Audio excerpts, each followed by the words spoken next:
Separating the saints from the sinners, I am your heavenly host, and joining me are the virtuous Johnny Vegas, the blessed Bridget Christie, the diabolical Mark Watson,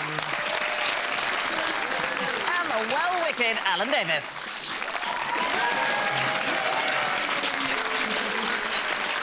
Right, let's see if the devil really has all the best tunes. Bridget goes.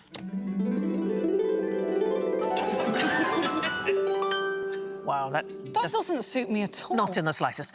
Mark goes. Johnny goes.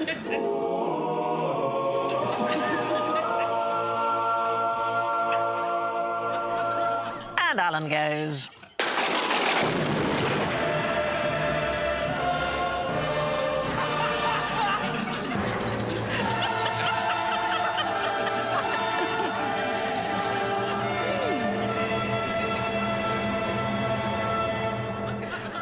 Finally. Is it going to do that every time? Would it not be great if every time you opened a door, that music played, I think? Every time you opened your fly. Right, I think we can take our halos off. We begin with a question about not shaving and soul saving. Are beards good or evil?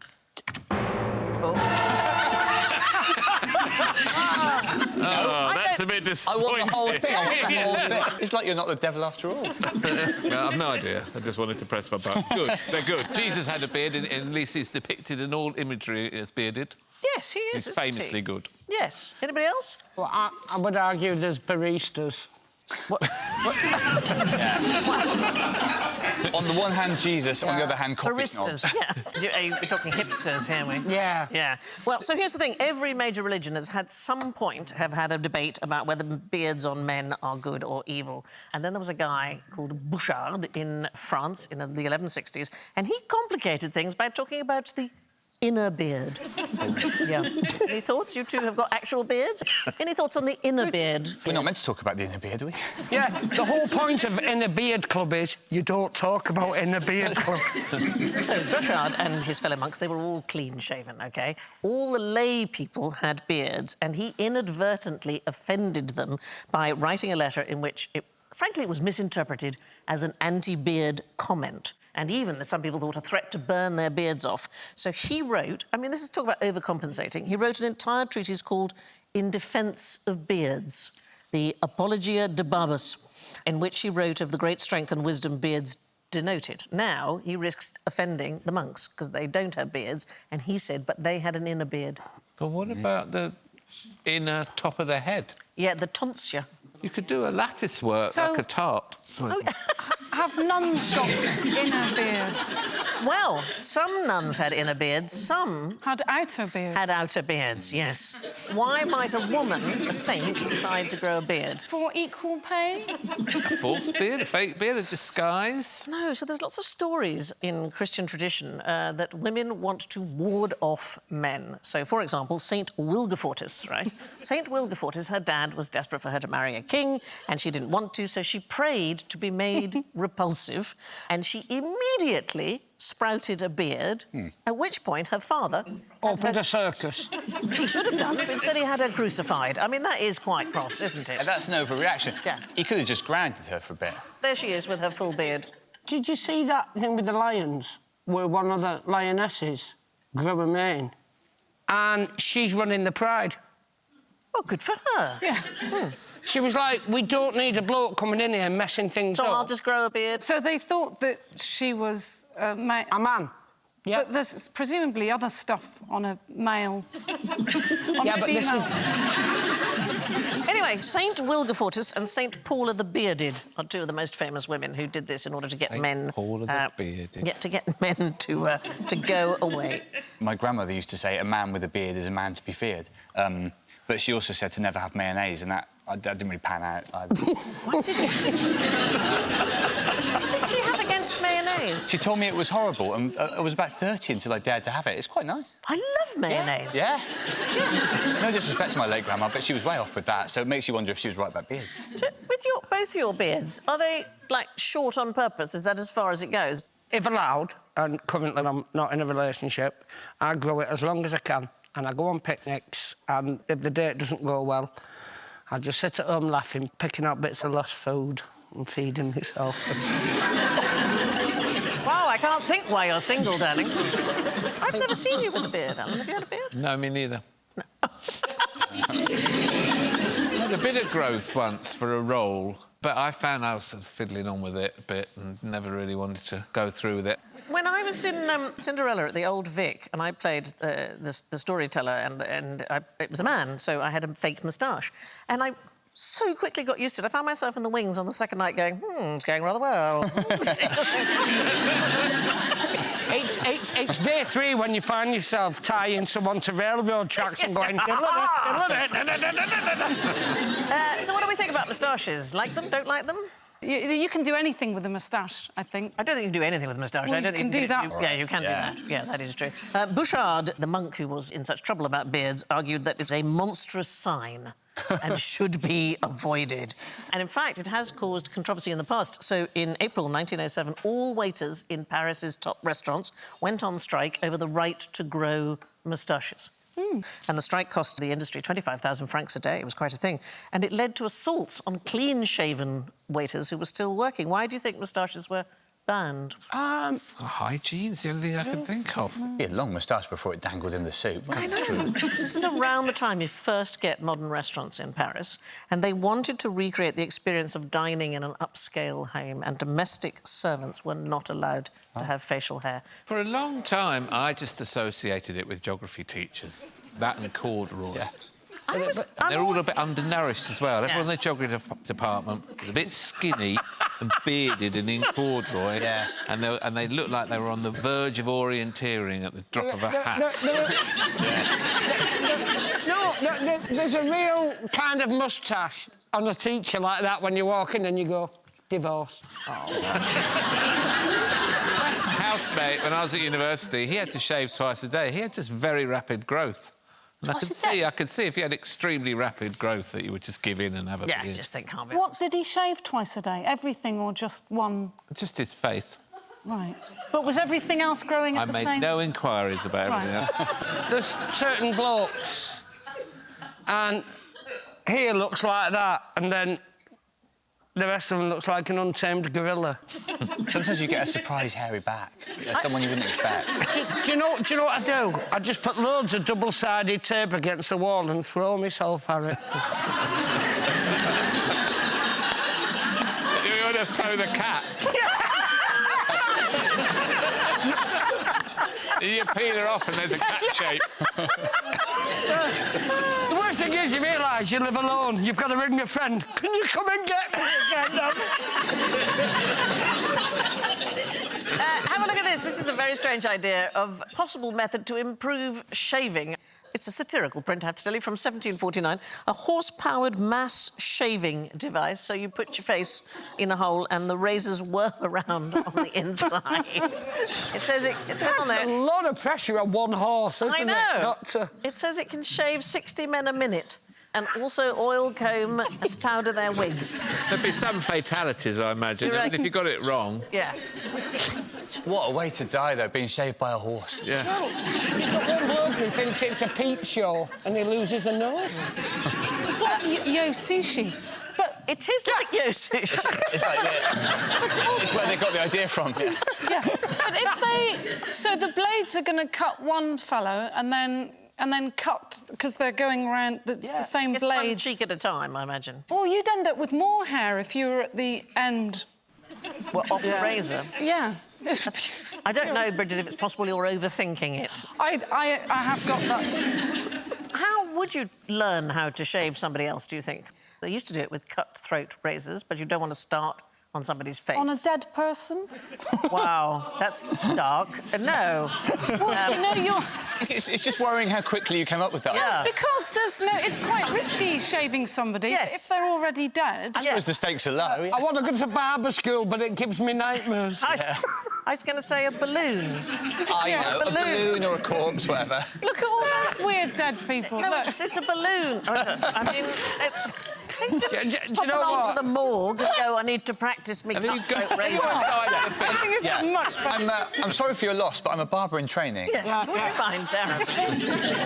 Hi, would you like to see the body? That can't be Daddy. He had a massive beard. It'll be less frightening because those balloons, they pop very easily, and I would have more nightmares popping a balloon with a weird face drawn on it. You don't like popping balloons, do you? I think that's your go-to answer on anything. What's the best way to learn chiropody? On a dead person. Paula the Bearded grew facial hair to save her soul. But what's the best way to weigh our souls? No, sorry, I'm saying it. What's the best way to weigh our souls? Someone did do an experiment like this. They did, yeah. A scientist in the old days weighed people just before and just after they died. 21 grams. Yeah, he was. Yes. Yeah. It's an interesting question. Does the human soul have substance? Does it have mass? So there was a doctor in Massachusetts called Dr. Duncan McDougall in 1901, and he decided to fit a bed with weighing scales, and he got 6 dying patients to lie in it in their final moments, and then he recorded their exact weight just before they died, and then just afterwards. What I like about this is, first of all, he persuaded 6 dying people. Yeah. 6, Yeah. He specifically chose people who had got conditions caused by physical exhaustion, so things like TB, for example, because he wanted them to remain still so he could get good measurements. It wasn't a flawless experiment. I have to say one patient was thoughtless enough to expire while he was calibrating the scales. So he has to stand them on the scales? No, the bed is on scales. This is quite an elaborate machine. Yeah. He measured one subject as losing 21.3 grams when he died, and he concluded that must be the weight of the soul. And for a very long time, that is what people thought. People thought the soul weighed about 21 grams. So they carried on making more experiments because he wanted to make sure. So he got 15 dying dogs. I mean, I don't know where you get them from. Is your dog dying? Can I weigh it? Well, he believed that dogs didn't have souls, and sure enough, none of them lost any weight when they died. They didn't lose the 21 grams. I don't know, what does 21 grams weigh like? I know that if you're making a macaroni cheese for the family, you need 40 grams of flour. Imagine the idea that your soul weighs half as much as you need of flour to make a macaroni cheese. It doesn't seem like a lot. Well, the fact is, 2 of his 6 subjects didn't give any measurements at all. But also, at the time, there was a physician called Augustus P. Clarke, and he noted that there's often a sudden rise in body temperature when people die because the lungs stop cooling the blood, and as a subsequent rise in sweating, and that would account for the 21 grams. That makes more sense. But he's not the very first person. So, in the 13th century, the Holy Roman Emperor Frederick II took a condemned man and he sealed him in a barrel and he waited for him to die. Sorry. The reasoning that when he did, the soul wouldn't be able to get out of the barrel, right? And then he could then open the barrel up and he'd see the soul, if the theory was true. What do you think he found? Had the man gone? Magic trick. He trapped a magician. He just found a dead guy. There is a thing, though, about the soul leaving the body. In Latin America, has anybody ever heard of susto or susto? It's Spanish for fright. It's a sort of folk illness, and sufferers believe that their soul leaves the body while they're still alive. So it's the belief that you've had something so terrible happen to you that your soul has actually briefly departed from your body. I've had that when I've been offered gym membership.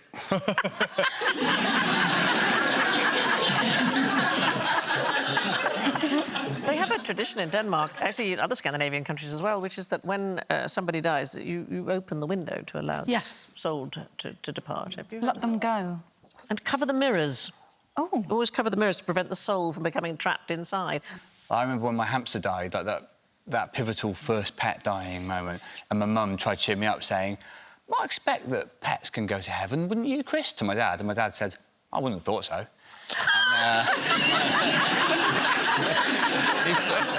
It wasn't trying to upset me, it's just he was a science teacher and you couldn't really see a way that could happen. Right. Why should you never envy, sloth, lust?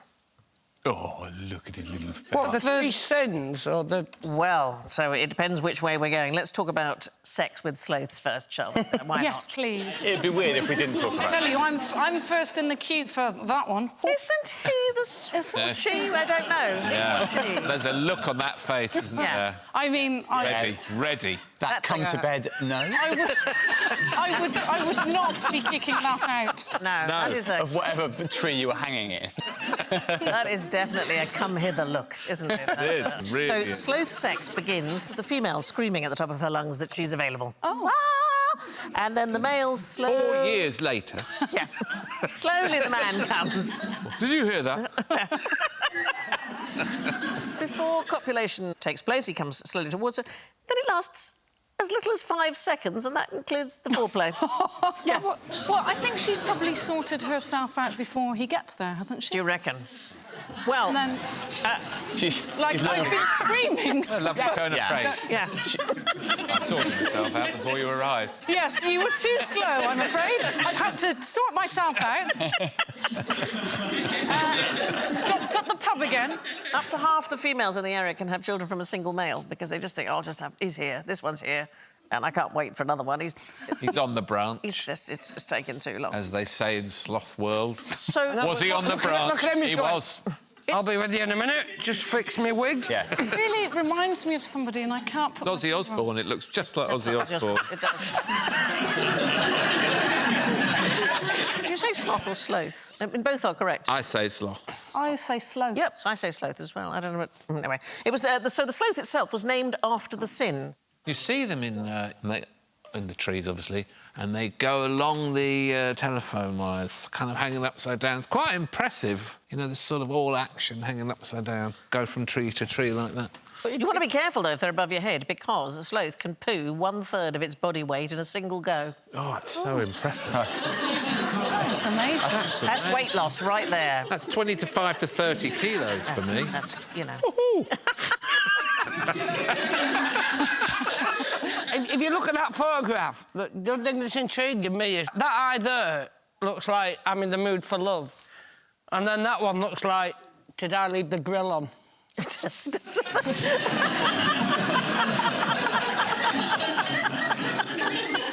be a very different world if animals could use appliances like that, wouldn't it? That'd be great. If they just picked up appliances from dumps and things, running cables up to trees and Yeah. rigging up Walkmans and stuff. Take forever, though, if you ask a sloth to do it. Yeah. Well, they'd burn the shirts ironing, wouldn't they? So let's have a quick look at the 7 deadly sins. There's pride and wrath and envy, lust, gluttony, avarice, or greed and sloth. Are they in order? No, not particularly. We can put them up for you. There you go. Pride, wrath, lust. So which one is the woman combing her hair, then? Lust. She's getting ready for... Yeah, she wants sex so much that she's literally combing her hair. Yeah. What, with herself? Looking at... Yeah. What she's doing there, Bridget, is she's sorting herself out. Yeah. Yeah. She's going to sort herself For out. herself. Yeah. The original Greek list had 8 sins, including akidia, so that was like melancholy, listlessness, that kind of thing. Has saying I'm going to love you and leave you ever been one of the deadly sins? It should be, really, shouldn't it? Yeah. Or it's not you, it's me. Yeah, or having a mug that says coffee o'clock. There's a lot that's missed out by this. That. Tristitia is despondency as well, on the first Christian list. Why did they get rid of the 8th one? They kind of folded them all in together. Pope Gregory I decided to fold lots of things in together. Potpourri was the Pope first. Gregory I. Right. Did you say potpourri? Potpourri. Potpourri. I cannot believe there isn't a pope called Potpourri. The most fragrant surely. pope of them There all. should be. Surely. Yeah. But we have now some breaking sin news.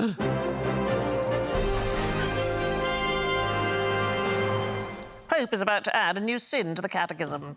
Oh. This is true. So that's the text listing the beliefs of the Catholic Church. Anybody know what the new sin is going to be? Is it to do with the modern world? Yeah. Or, Uh-oh, the modern world. Uh-oh. is it something to do with social media? No, it's ecological sin. Oh. Thou shalt not litter. Pretty much, yeah, pretty much. It's going to cover everything from dropping litter to permanently destroying parts of the environment. And it's going to be a new sin. Wow. I'd have gone with thou shalt not road rage. Yeah. That's just annoying, isn't it? Just don't like road rage. It's become part of our daily existence and it shouldn't. And I shouldn't follow them back to the houses and burn the garages down.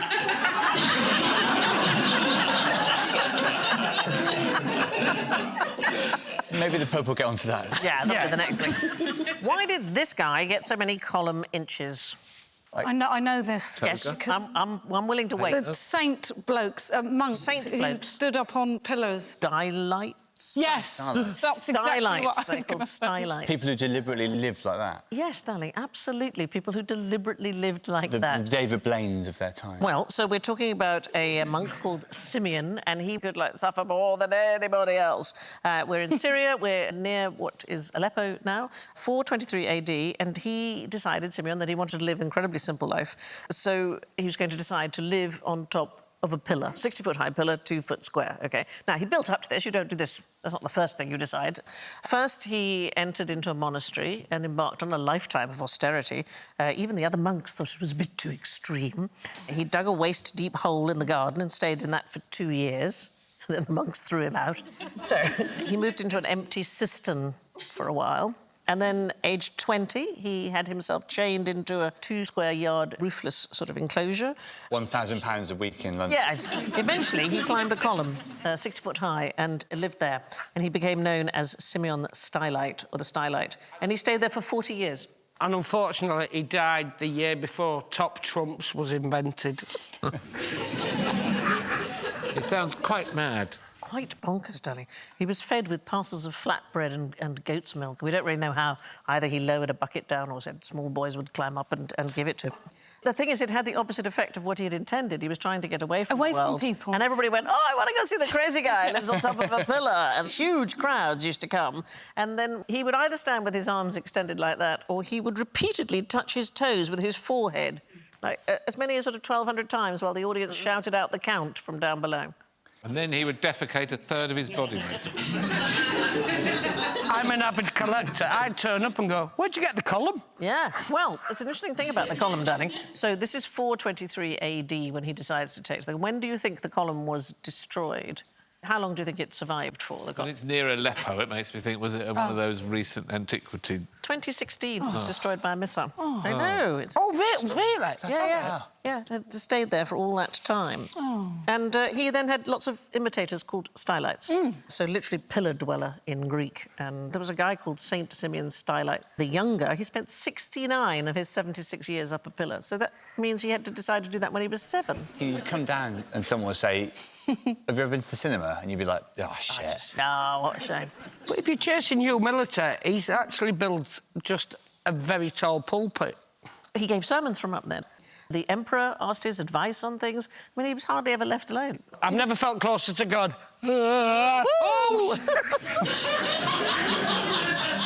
I think it became like a thing in America as well. Well, there is a sort of spiritual descendant of it, which is the flagpole sitting craze. In New York? In the United States. So there was a guy called Alvin Shipwreck Kelly.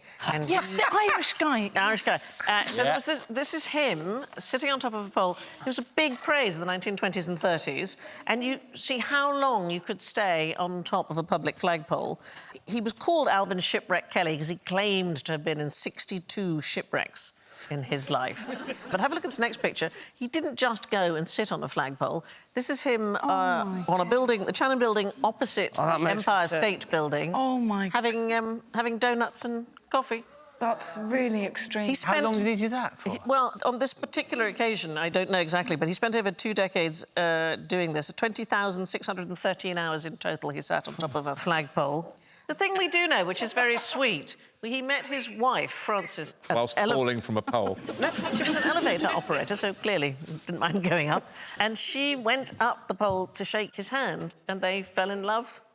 And he married her because she went up to say hello. And then she plummeted to her death. It is an extraordinary picture, isn't it? The thing that you have to think about the photograph is that somebody was higher up than him.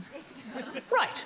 What's transparent, consistently thick, a bit of a pain, and comes from St Helens? Hello, mate. Is it a piece of glass? It is glass, absolutely. It's the second best thing to ever come out of St Helens, after our very own Johnny. Yeah, glass. And we invented... 2 things we invented. Go on, then. Float glass. Yeah. Which was floating the glass on hot tin, so you didn't have to polish the other side of the glass. And we gave the world porn because we came up with fibre optics. You're absolutely right about float glass. It used to be very expensive to make perfectly flat glass. And this guy, Alistair Pilkington, in the 1950s, he realised if you pour molten glass onto molten tin, then it lies completely flat. It cools and hardens, and it made it so much cheaper. Other heroes of St Helens, the first photographs clearly showing a human face were taken by a son of St Helens. Really? John William Draper. And his sister Dorothy, they worked out new ways of making what were called daguerreotypes. They put flour on the women's faces to try and get more contrast before taking the shot. He's also the very first person, Johnny, to take a picture of the moon. I never knew this. Did you know that the largest bug hotel in the world is in your former school? They have a bug hotel more than 80 cubic metres in size. It's the largest one in the world. Oh, wow. You must be proud. I've always been proud. I'm just dead chuffed for this. What's the bug hotel? A bug hotel? Well, you build them and it's where bugs hide in winter. Yes, you should. If you have any outdoor space of any kind, it's a really good idea to try and create a bug hotel. Can you charge them like a hotel? I mean, it depends on what services you're offering. Yeah. If you turn down the beds at night, that kind of thing. Room service. A little chocolate on the pillow. I'm just dead happy to be talking about St Helens on telly. Thank you. No, it's a pleasure. It is. We were innovators back in the day. And then Thatcher! If you're as close to him as I am, that was quite frightening. It was quite One answer to everything. that would have come out in a different question and it wouldn't have been apt. I thought he was going to deck me for a second. I'm glad you're all right. But is there a theatre there? Yeah, Theatre Royal and the Citadel, where I cut my teeth, basically. I went and I heckled, and they asked me to come back and compare. We had a verbal agreement that they couldn't afford to pay me, but my drinks were free. And the second gig I got a letter going, we'll give you 30 quid. And you have to buy your own drink. True, you can buy your own. My first gigs at the Comedy Store, I was paid in beer. We all got free beer. Yeah, I know, but I turned up at 6 a.m. Ah. Fair enough. No, it was great. It was great. I love my hometown. You really. Ooh. Oh, I'm so I can't. I'm lost for words. It's lovely. Anyway, moving on. Why does nobody respect the Spanish Inquisition? The Spanish Inquisition, I didn't realise it, went on for about 350 years. Yeah, it went on for an extremely long time. And the thing about it is that it wasn't anywhere near as bad as they have suggested. It's kind of a low-level. Yeah, so now inquiry. there's lots of... Well, there are lots of... More like a pub quiz, really. Yeah, it's really, exactly. It was optional form filling. Multiple choice. Yeah, it was exaggerated. The Catholic Church has looked into it and said, we're really happy to say sorry for all the things we've done, and there's a few, you know, but we didn't do this. Torture was very much a last resort. They had rules. You could only do 15 minutes and there had to be a doctor there, and you couldn't give anybody permanent injury, and you couldn't draw blood. A bit like Joe Wicks's things, really. Yes, it is very like a workout, isn't it? Yeah. If you're going to waterboard them, use Evian. Ask if they want sparkling. Yeah. Do they have some... Most sentences were prayers and fasts, and lots of punishments were commuted. The life sentence, which was known as perpetual imprisonment, lasted for 3 years. The only people they executed, really, were what they called relapsers, people who had said, I'm sorry, and then gone off and done it again.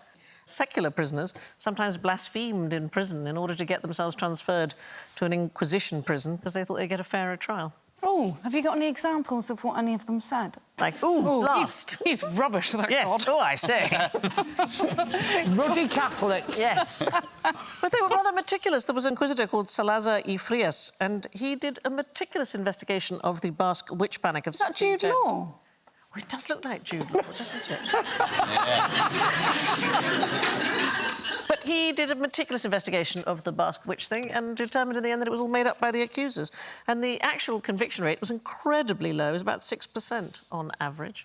And from 1560 to 1700, they put on 3,687 people on trial for witchcraft, and only 101 were found guilty. I mean, it just is not quite the thing that maybe we all thought it was. Almost if there weren't that many witches. I know, that's the weird thing, isn't it, Mark? Yes, you think, And being unpopular was very handy because inquisitors realised that lots of people were using the Inquisition as a way to settle local scores, and all you pretty much had to do if you went up on charge of something is to say, nobody likes me.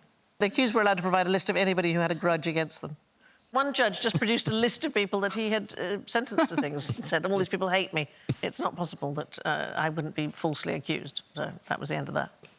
Now, who was younger than James the Younger? James the Even Younger.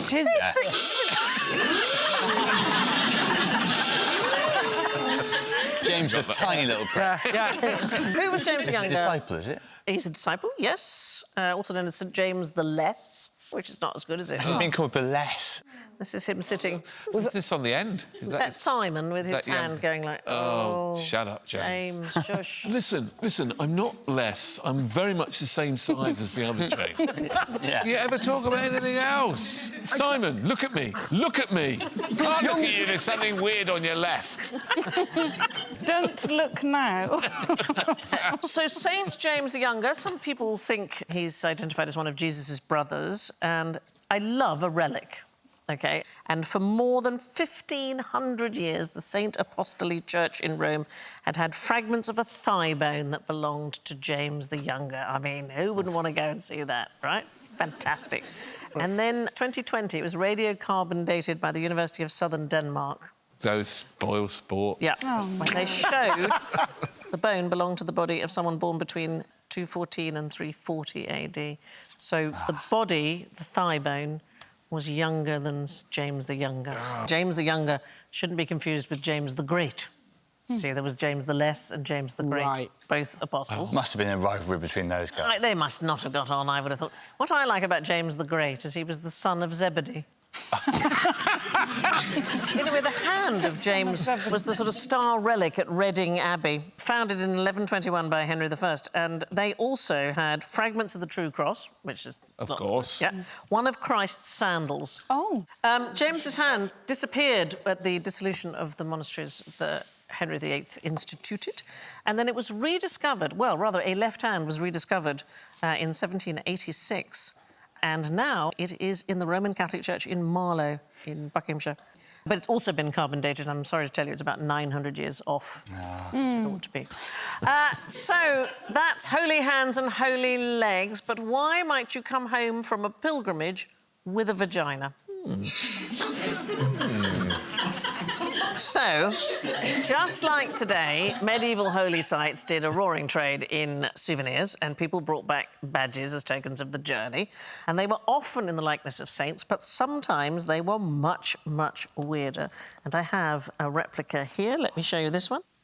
This is a replica of a 14th century Dutch vagina shooting an arrow on horseback. You don't often see them do that. You don't. You don't. I can also offer you... I have here a phallus. A phallus with an... I don't know if it's a man or a woman pushing a wheelbarrow of phalluses. I didn't think you could top St Helens, but this is really... Replicas of the various badges. What else have I got here? I've got a penis on a boat. I don't know why. I know. We've all met those. But Yeah. I'm sorry.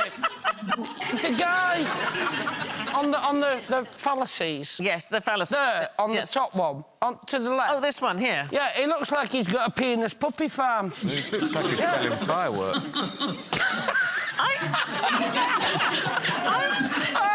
They could be like little Monopoly. Yeah. Oh, that was a good idea. The, Do you want to be the penis or the vagina? can I... You've not been buying fireworks off that bloke with a massive cock again, have you? Now, why might you do this? Why might you have phalluses? Why might you have vaginas? What is the reason for them? Light entertainment. They're little fertility, good luck charm things. Oh, yeah, that's... It's protection from the evil eye, possibly. OK. OK, so if somebody's sick, you do not want to look them in the eye. Is that a penis you're wearing? Yes, I say. Don't look me in the eye, Well, don't look me in the eye. And then the other thing is that the tourist trade has not changed. People have not changed. People buy baudy and humorous objects, and they sell well. Was it ever called a vag badge, Sandra? A badge, yeah. I like that, yeah. I think this is a thing that can be monetised. I might as well I think copyright badge that. is good, yeah. Right, now, prepare for Judgment Day as we enter the limbo of general ignorance. Fingers on buzzers, please. All right. Who designed this staircase? Oh, what's his name? Yes, darling. What you're thinking of is Escher, but it could be a trap. It's a bloody trap. So he is the one most famously associated with the impossible looped staircase that you would climb for eternity. But these are the Penrose stairs figure, and they were created by a British psychiatrist and mathematician called Lionel Sharples Penrose, marvellous name, and his son Sir Roger Penrose, first published in 1958. Imagine calling your son Sir Roger. Yeah, that's ridiculous, isn't it? Well, it's aspirational. What are you going to call him, Yeah, Sir Roger? Sir Roger. What happened is the Penroses had been inspired by Escher's earlier work on impossible figures. They sent a copy of their staircase to him to see if he liked it. He liked it so much that he decided to make a staircase of his own.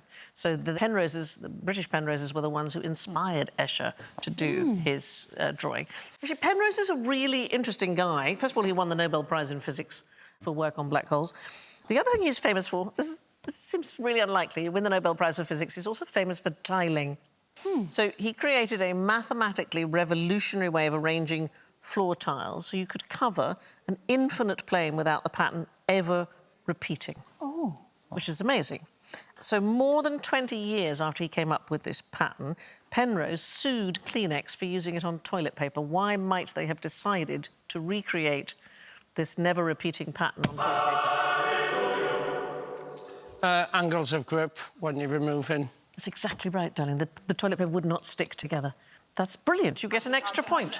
Yeah, and so the sheets were less likely to stick together. And he sued them, and the case was settled out of court. Imagine winning the Nobel Prize, but also suing a toilet paper manufacturer. I know, it's great, isn't it? That seems like the full portfolio career. Everything. Now, where would you find the largest body of water in Africa? It's not going to be that massive, massive lake. Is it going to be the Nile? Is the Nile the largest body? Is it, therefore, that massive, massive lake? That massive, massive lake. What lake are we talking Is it about? not Victoria? No. Is it a river that goes into a lake that never ends from the top of the continent to the bottom or something? Are these all traps and it's just someone with a massive paddling pool or something? Yeah, no, none of those things. Is it underground? Yes. Oh. It's underground, it's Is it a underground. reservoir? Underground, it's the most unlikely place. Thank God. I was just Sahara gonna say- Desert. It is exactly right. Is it? 50 points. Yes, well done, Alan. Very well done. Underneath the eastern end of the Sahara lies around 150,000 cubic kilometres of water. That is 3/4 of the total amount of water held in all lakes in the world. Wow. It's basically a huge mass of very wet rock, and every single crevice, every nook, every cranny is filled with fossil water, so water that's been trapped deep underground rather than it's part of the water cycle. Wow. And the Nubian sandstone aquifer system is the largest known fossil water aquifer system in the world. It spans a land area of 2 million square kilometres, lying under much of Egypt, Sudan, Chad and Libya. Africa was once home to the largest freshwater lake in the world. It was known as Mega Chad, and it covered an incredible area of Central Africa, more than the whole of the British Isles. So if we superimpose the British Isles on top, this will give you some idea of how big this water mass was. And then 1,000 years ago, it suddenly shrank. I had an idea for a television series once, where you would move Britain to a different part of the world and then discuss the consequences. You know, climate, neighbours, nearest war zone. High-budget stuff. Yeah. I was told by quite a well-known producer that it might work as a segment, but not as a whole show. Looks like I might have to podcast the bastard. I mean, what you'd have to deal with is all the people on the island who didn't want to move. Yeah, you might have to... Come on, we could go to the Indian Ocean for a couple of years. No, this is where we are. But you hate Europe. You don't want to be anywhere.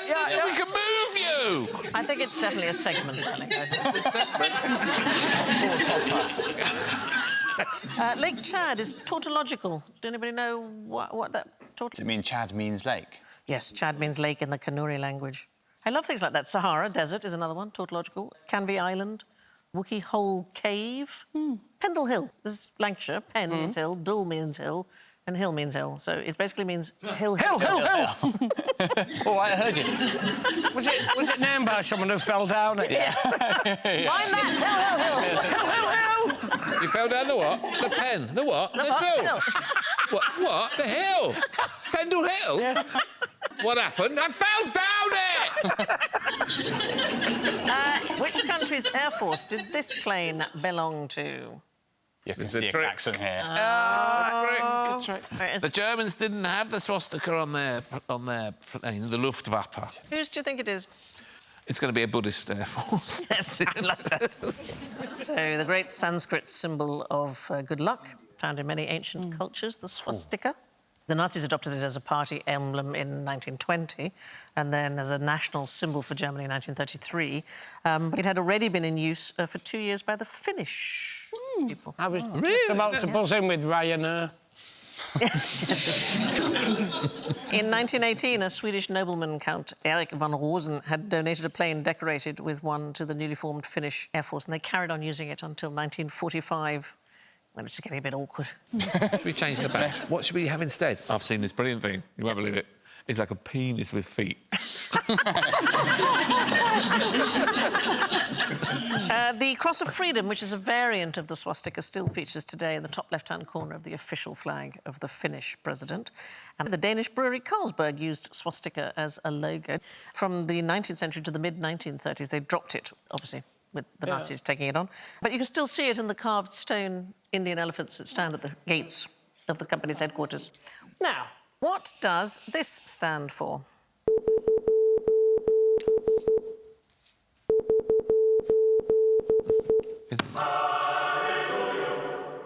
It's not SOS.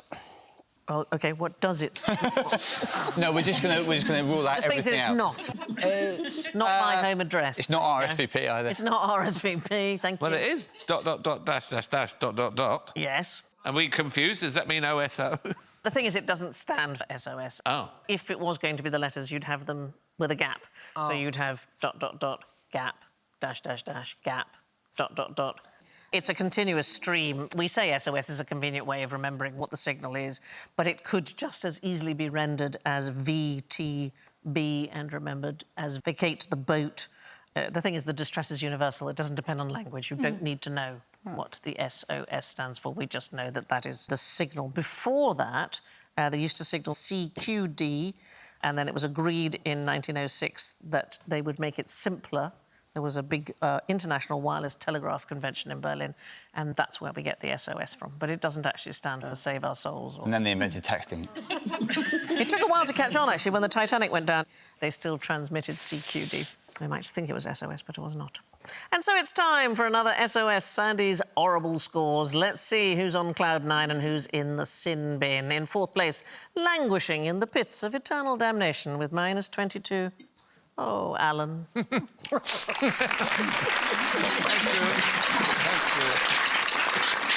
In third place with -8, it's Mark. I'll take that. In second place with 7 whole points, Bridget. Holy mackerel. In first place. Take your time with this. The man from St Helens, Johnny, with 13.